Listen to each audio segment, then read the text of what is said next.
Muy buenas.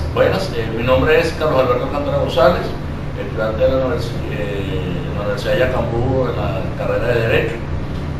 Hoy nos toca, junto con mi equipo, el número 2, el tema 11. Los integrantes son Pedro Chacón, Cecilia DiCaprio, Ana Guzmán y Juliana Mejía. Me tocó las organizaciones internacionales. Las organizaciones internacionales son el fruto de un acto jurídico multilateral anterior y exterior a las mismas en el marco de una conferencia internacional. La entrada en vigor del acuerdo señala que el nacimiento de la misma, esto depende de las condiciones que se establezcan en el acuerdo, por lo que varían. Pueden estar condicionadas por la exigencia de un número determinado de estados ratifiquen el tratado constitutivo. Otras veces el mínimo exigido será proporcional. Algunas de las organizaciones internacionales no gubernamentales, tenemos la Alianza Internacional de Mujeres, Amnistía Internacional, la Asociación Internacional de Ciencia, el Comité Internacional de la Cruz Roja. Otras organizaciones intergubernamentales internacionalistas son como el Banco Mundial, la OEA, la OPEC, la OTAN, la Organización Mundial de Salud, por sus siglas OMS, y OIT, que es la Organización Internacional del Trabajo. El concepto puede ser la definición de las organizaciones internacionales, se enfrenta con una dificultad, ya que existen diversos criterios. Ello explica por qué la generalidad de la doctrina se inclina por ofrecer nociones globales de las mismas. Podemos definir que las organizaciones internacionales como unas asociaciones voluntarias de estados establecidos por acuerdos internacionales dotados de órganos permanentes encargados de gestionar los intereses colectivos y capaces de expresar una voluntad jurídicamente distinta de los de sus miembros. La teoría pura del derecho formulada por Kelsen considera que el concepto de sujeto de derecho se haya vinculado con la noción del ámbito de la validez de la norma jurídica. Esto quiere decir que cuando se afirma que un individuo tiene cierta competencia jurídica para crear normas, se quiere indicar que dicho orden toma la conducta de este individuo como contenido de derechos y obligaciones. El basamento o la base jurídica deben su existencia a un acto jurídico previo y exterior a la organización, que usualmente adopta la forma de un tratado multilateral negociado en el marco de una conferencia intergubernamental. Existen acuerdos constitutivos de organizaciones que hacen depender su entrada en vigor de la acumulación de los requisitos o un número determinado de ratificaciones, y que esas ratificaciones provengan de estados que asumen responsabilidades particulares en el organismo. En ideas generales, ¿verdad? Junto a los estados y a las organizaciones internacionales existen otros actores de las relaciones internacionales de los que se puede manifestar una subjetividad jurídica internacional. Si bien está restringida en el plano de la capacidad, el ejercicio de unos derechos específicos y a la asunción de unas concretas obligaciones correlativas a esos derechos. Se trata de los pueblos de ciertas entidades vinculadas a la actividad religiosa, entre ellas la Santa Sede, la Ciudad del Vaticano, la Soberana Orden de la Mata, los movimientos de liberación nacional y las personas privadas. Para culminar, deseo reafirmar la importancia de la que gozan en la actualidad las organizaciones internacionales, actuando en los más diversos campos y habiendo alcanzado un desarrollo por demás extraordinario. Un cordial saludo a la profesora Beira, a mis compañeros del grupo número 2. El tema que nos corresponde es referente al tema 11 y el caso seleccionado es una demanda de Bolivia contra Chile, esto por la salida de Bolivia al mar Pacífico. Los puntos que me corresponden a mí son las características de las organizaciones internacionales y la competencia que tienen sobre la demanda. También un breve análisis de esta demanda. En cuanto a las características, tenemos una composición esencialmente interestatal, una estructura orgánica permanente e independiente, una autonomía jurídica, también a mi entender, bueno, tenemos también los derechos expectaticios, que son como algo que le da esperanza y a lo largo se forma como una norma o un derecho jurídico. Ahora bien, en cuanto a la competencia, el organismo competente para esto es la Corte Internacional de Justicia, que es la que se va a encargar de llevar la demanda de Bolivia contra Chile. Generalmente todos estos organismos tienen su competencia específica, hay unas generales y otras específicas. En este caso, bueno, el Consejo de Seguridad de la ONU es la que va a llevar la demanda ante la Corte Internacional de Justicia, la Haya. Ahora bien, en cuanto a la... Mi nombre es Cecilia DiCaprio Tapi y yo vengo a hablarles sobre la estructura y las funciones de la Organización de las Naciones Unidas. La Organización de las Naciones Unidas nace luego de la Segunda Guerra Mundial y de sus cenizas. Esta organización está asociada con otras 30 organizaciones y forman el sistema de las Naciones Unidas. Esta está dividida en 6 partes, 5 de ellas con sede en Nueva York, que son la Asamblea General, el Consejo de Seguridad, el Consejo Económico y Social, el Consejo de Administración Fiduciaria, la Secretaría General, y el último, que es la Corte Internacional de la Haya, que se encuentra ubicado en los Países Bajos. En cuanto al Consejo General, está compuesto por 193 miembros y cada uno tiene voto. Cabe destacar que estos son casi todos los organismos, todos los países que se encuentran en el mundo. Estas toman una serie de decisiones que tienen un ámbito de aplicación internacional. Las más importantes, como la seguridad internacional y la paz, los toman por 2/3 de votos, mientras que el resto de decisiones se toman por mayoría simple.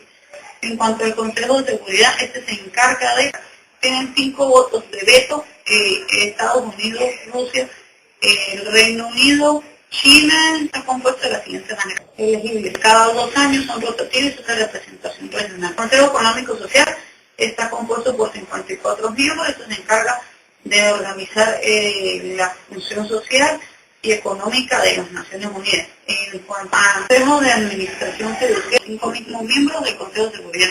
Este se encarga de la administración de 11 territorios que están en fideicomiso. El orden internacional está compuesto por 11 magistrados que son elegidos por la Asamblea General y por el Consejo de Seguridad.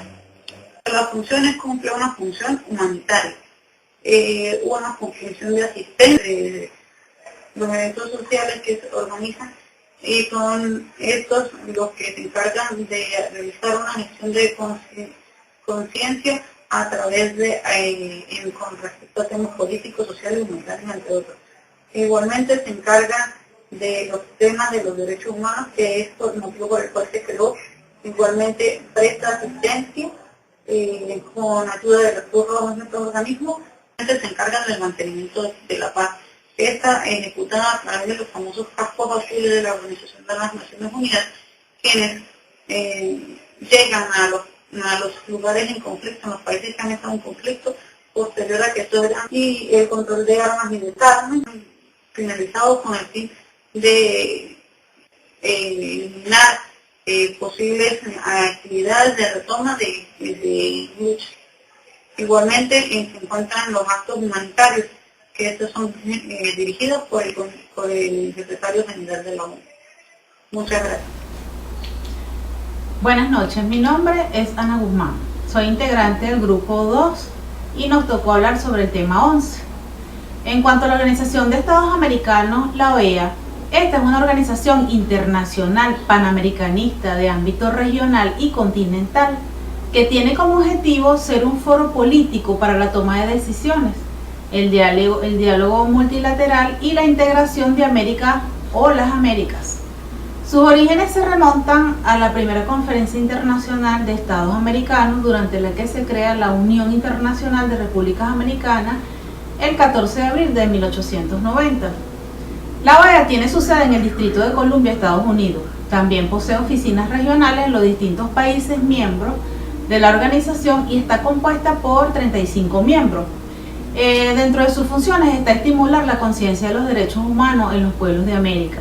Está formular las recomendaciones cuando lo estime conveniente a los gobiernos de los Estados miembros para que adopten medidas progresivas en favor de los derechos humanos. También está preparar los estudios e informes que considere conveniente para el desempeño de sus funciones. Solicitar de los gobiernos de los Estados miembros que le proporcionen informes sobre medidas que adopten en materia de derechos humanos.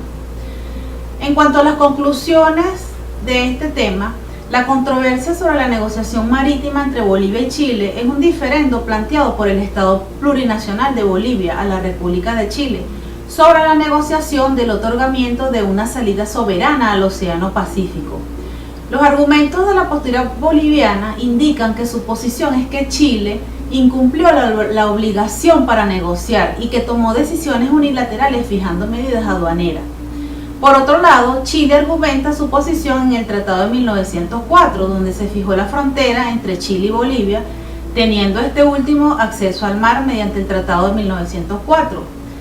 Bolivia ha solicitado a la Corte Internacional de Justicia que, sobre las bases de los compromisos unilaterales contraídos con Bolivia antes y después del Tratado de 1904, Chile negocie de buena fe una solución al problema pendiente. Traducido esto en un acceso soberano al Océano Pacífico. Dicha demanda está fundamentada en normas, principios y valores del derecho internacional que han sido refrendados por la jurisprudencia de la Corte Internacional de Justicia. Más sin embargo, la negociación es un medio diplomático de solución de controversias que tiende a facilitar el acuerdo entre las partes, pero sin carácter vinculante. En otras palabras, es ambiguo el propósito de la demanda boliviana, ya que en la medida que en el supuesto que Bolivia ganara el caso, ello no resolvería su situación mediterránea, sino que tan solo obligaría a Chile a ingresar a una nueva negociación, pero no garantizaría que este país le conceda un acceso soberano al mar. Para concluir, se afirma que las negociaciones de buena fe entre estados son un componente esencial de las relaciones pacíficas. Esto implica, por supuesto, la libertad para expresar sus puntos de vista y para realizar propuestas que consideren sus derechos e intereses. Esto es un camino legítimo e impecable jurídicamente, que no va a alterar la arquitectura del derecho internacional, pues uno de sus principios de oro, el que un acuerdo entre partes puede modificar un acuerdo previamente existente entre esas mismas partes. Muchas gracias por su atención. Mi nombre es Juliana Mejía, integrante del grupo número 2. En este caso me corresponde hablar de la estructura de la OEA. Esta se encuentra estructurada por una Asamblea General, que es el órgano superior. Se encarga de decidir la acción política general de la organización. Dicta decisiones para mantener la organización en las actividades del órgano. Se encarga de mantener la armonía en las Naciones Unidas. También aprueba el proyecto presupuesto y dicta cuotas para los países miembros. Esas son algunas de sus funciones. Tenemos reuniones de consulta, donde algunos ministros de Relaciones Exteriores se reúnen para tratar un caso que sea de urgencia y de interés común para los países miembros.